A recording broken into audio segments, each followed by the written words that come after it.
বীরভূমে কি হাওয়া বদল? কেষ্ট চাপে পড়তেই একসময় কেষ্টর ঘনিষ্ঠ নেতা কর্মীরা এবার কাজলের দুয়ারে।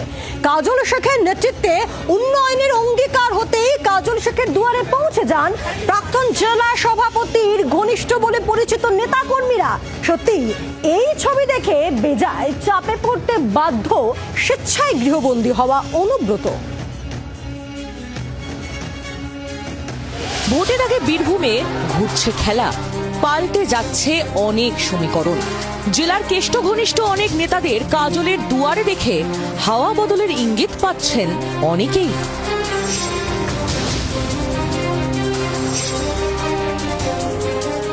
বীরভূম জেলার রাজনৈতিক পরিস্থিতি এই মুহূর্তে সকলেই অবগত, কারণ অডিও ভাইরাল হওয়ার পর রীতিমতো বীরভূম জেলার রাজনীতিতে নানান পট পরিবর্তন দেখা যাচ্ছে। আর এবার অনুব্রত মণ্ডল অনুগামীরা চলে আসছেন কাজল শেখের কাছে। বুধবার সকালে বীরভূম জেলা পরিষদের সভাধিপতি কাজল শেখের সঙ্গে দেখা করেন সাঁইথিয়ায় তৃণমূলের প্রায় 100 নেতা কর্মী, যাদের মধ্যে পঞ্চায়েত সদস্য থেকে বুথ স্তরের নেতারাও ছিলেন।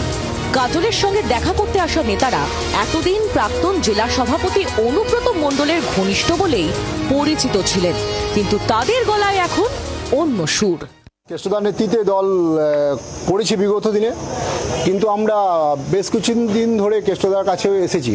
গত 7 দিন আগেও আমরা এসেছি পঞ্চায়েতের সাংগঠনিক বা বিভিন্ন সমস্যা নিয়ে, কিন্তু সেখানে আমরা দেখেছি কাজের কোনো সুরাহা হয়নি।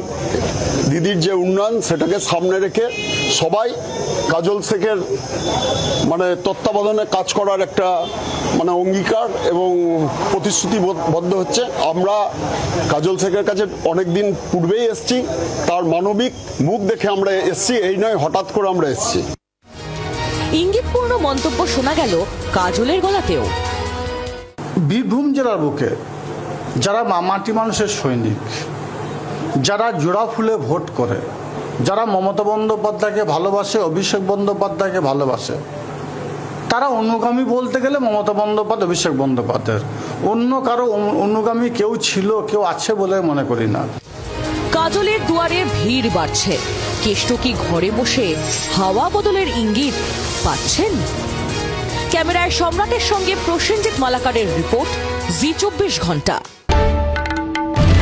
বাংলার আওয়াজ, বাঙালির আবেগ, জি 24 ঘন্টা।